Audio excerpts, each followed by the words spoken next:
welcome to another What Sold video. I am ReFabFashion. I'm a Boston-based reseller on Poshmark, eBay, and Mercari. Thank you to all who have subscribed. I'm so surprised at the kind of momentum, and in particular, some of my videos have been getting a lot of views. So I'm going to plan to make some more, particularly the one where I talked about what's sold very quickly in just one day, which was part of a 1 week of sales review. I had 3 items that sold within one day, but I'm going to maybe do a deeper dive at some of the items that are selling really quickly in less than a week, and in particular in 2023, what were some of my fastest sales. So hopefully that video had a lot of value to you, and I want to make more content that you want to see. So let me know in the comments or give this a thumbs up if you like what I'm sharing, if it's helping you make decisions about your own business and what you're picking up to sell. And this week I had a little bit higher sales, but about the same average net profit as the week prior. I was still out of town and with family, even traveling on Monday the 5th, which ended up being a no sales day for me. I like to look at a week from a Tuesday to a Monday to really include that weekend, and I have a lot of trickle over sales typically, not this week, but usually when I make sales on Friday, Saturday, and Sunday, like a sale like an offer or a discount. Even if it expires, some people will follow up on that the next day and make a counter offer or make a purchase. So I like to do a snapshot week with these dates. I had 12 sales total after my platform fees and cost of goods. That's what I'm calling my net profit here, just what gets paid out to me from the platform into my bank account. So on average, I had just under $20 net profit per item. The first item to sell this week I've had for a little while, probably not the best pickup. There were not a ton listed, but also not a ton sold when I looked at comps. I thought this was really cool and that the style would also help, which I think it did, but it didn't get as much interest as I would like for a Zara piece because they mark it up at my Savers at the thrift store here. But this I did pick up at a Savers. My average cost of goods this day, that's how I calculate my cost per item. I just averaged the total of everything I've picked up was $6.43 for this. I did sell it for $30, so I made $17.57 net profit. But this had a velvet texture, and then there was like a burnout, almost a sheer quality to where all of the floral print is. It was missing the belt, and sometimes I snip off these, especially if it's a string like this and it's not going to damage the item. I'll just snip it off and try to sell it without even indicating that there was a belt. But I think, was it in the stock photo? Maybe there was a picture of a belt. Actually, you can't really tell. Well, I decided for whatever reason to just note that was a flaw here, that I was missing something. So, but I was glad to find a stock photo for this. It took me a little while to hunt this down, which makes me think this was an older piece.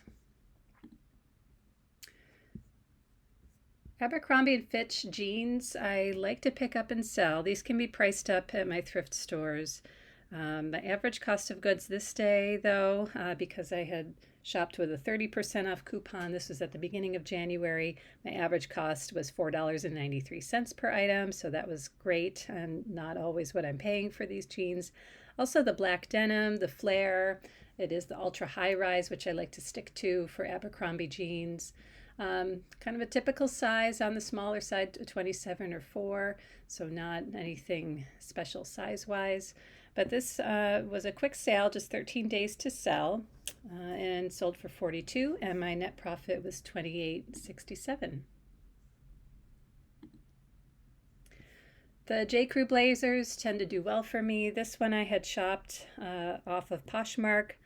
In hindsight, even though it was an okay price that I paid for it, it was missing the size tag, which I didn't realize when I purchased it, and when I received it, I decided to go ahead and list it anyway, based on the measurements, and the person I bought it from had said it was a size 8. This was a wool blend blazer. The schoolboy is noted right there, even though the size tag was missing. But otherwise, there were no holes or stains, but there was a pull at the front, which I hopefully noted. Oh, it's right there, which I do note by pointing to it so people have a perspective of how big that is. I ended up losing money on this. I sold it for $25. It just was in a little bit worn and older condition than I would have liked when I'm looking for these. I try to find these at the thrift store. They're not always around. I think I had been searching on Poshmark for these J. Crew schoolboy blazers to purchase and flip. When I couldn't get out thrifting, it's kind of an easy way to still look for items, especially items that you know are great sellers for you. Some people undervalue their listings, or there are flaws that they don't want to deal with that you think you might be able to mend or fix. So sometimes I do look in that way for items. This item came in a thread-up mystery box. My cost of goods per item in this box was just $3. This was a pretty quick sale, just listed for 3 weeks. I sent an offer with Poshmark VA, which is an automatic Chrome extension. So after 20 minutes, a new liker will get a discount offer to them with the discounted shipping. And so the buyer did accept this. It kind of had the striped tie-dye look to it with some brand printing on it. So not anything I would be looking for to pick up, but since I got it in the mystery box, it definitely was worth listing and sold pretty quick. So my net profit on this was $6.03. This was my highest profit item. These are mother jeans, which I found at a Savers in early January with that 30% off. But these were still priced pretty low at the thrift store to begin with. I was able to find stock photos. The style name and the wash are printed right on the tag for mother denim. So I was able to find all of the details. My cost of goods for this was $4.93, and it did sell for $100. And my net profit was $75.07, and this just took 16 days to sell. Yeah, right here on the pocket usually, but also on the tag will be the name of the item and the wash. I never have to look up the style number because it's usually printed. This item, I took a photo of this. I wasn't sure if this was a flaw. It had this kind of wear distressing, and no other part of the jeans had a lot of distressing. Like sometimes there will be on the pockets here. It was kind of just here. So I wasn't sure if that was a flaw or not. So I left that up to the buyer. I said, I'm not sure if it's intentional. And I did that close-up photo of that wear. So that's kind of how I get around that. I just try to be as clear as possible of what I'm seeing, describing it, and letting the buyer decide how much of a problem that might be for them. I slowed down on picking up all Torrid, but the Torrid Outlander line I really enjoy selling. There's a lot of interest in this, and even with these pieces being older sometimes, I just find that these are pretty good sellers for me. Not often for a high amount of money. This sold for $35 here, and I did offer a shipping discount on this. This was just a 1X size, but I was able to find the style, the stock photos. There's always a style number on it, but just an open front plaid cardigan. And I found this on ThredUp, so I will look on ThredUp and then from time to time, similarly like I was saying about Poshmark, and there's certain categories and sections that I have found to be fruitful for looking for things that they have undervalued that I can purchase, and often they have sales and other things. So if I can bundle a few items together and have the free shipping, it can make it worthwhile to sell. But with Torrid Outlander series in particular, for this item I paid $12.65.